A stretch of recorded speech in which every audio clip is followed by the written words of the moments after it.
Sobre esse que é um dos destaques do dia, a gente conversa com a Isabel Mega e com o nosso analista de internacional, Américo Martins, que já aparecem aqui em tela conosco. Bom dia aos dois. Vou começar aqui a nossa conversa com a Isabel Mega para a gente trazer um pouco de como que o Brasil aparece nessa cerimônia de posse. Há a expectativa de que a embaixadora do Brasil em Caracas represente o país na posse de Nicolás Maduro. E é um ponto que vem sendo muito contestado, Isabel Mega, por organizações venezuelanas, também por lideranças aqui no Brasil. O que a gente tem de momento de atualização? Essa ideia do governo brasileiro está mantida? Carol, bom dia agora com mais tempo para você, para quem está com a gente aqui no Novo Dia e para o Américo dividindo a tela aqui comigo. Carol, olha só, o governo brasileiro demorou para receber o convite para a posse de Nicolás Maduro. Mas assim que recebeu, e isso foi acontecer nessa semana, nesses últimos dias, tinha decidido por enviar a própria embaixadora do Brasil em Caracas, a Glivânia Oliveira. Ontem, nosso analista aqui da CNN, Caio Junqueira, trouxe para a gente a informação de que neste momento há uma reavaliação. O que provocou essa reavaliação? Justamente esses episódios que teriam acontecido ainda ontem, durante esse ato que foi convocado pela própria oposição, em que Maria Corina Machado, um dos principais nomes da oposição venezuelana, teria sido detida por algumas horas e depois liberada, segundo afirmações que eles próprios colocaram ali nas redes sociais, em portais oficiais que dão notícias da oposição venezuelana.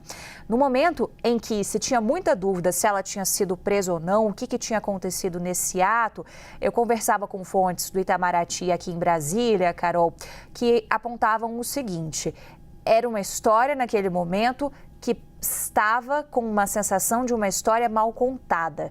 Você precisava entender os pormenores. Então é daí que vem esse pano de fundo para que o governo brasileiro faça uma reavaliação em relação ao envio da única representante que estaria lá. A embaixadora Glivânia, Carol, ela teve todo um trabalho de reconstrução de relações no início do governo Lula, porque eles pegaram uma ruptura completa do governo Bolsonaro com a Venezuela. Então o trabalho dela foi muito árduo, muito central para que você reconstruísse essa ponte.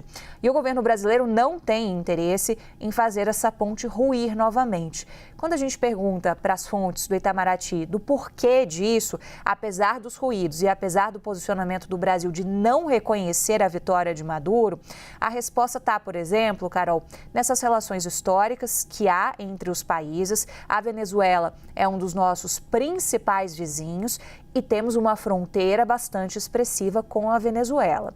Então isso ajuda a gente a entender um pouco desse posicionamento, ainda que haja discordâncias neste momento e não haja clima político entre Lula e Nicolás Maduro.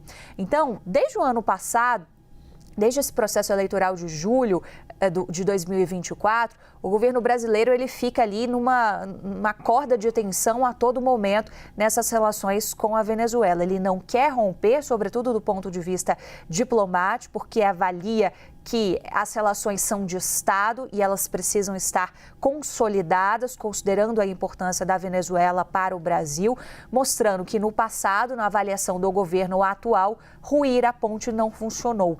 Que a gente já teve ditaduras sanguinárias na América Latina e que essas relações precisam continuar apesar desses ruídos, porque são questões internas do país, Carol.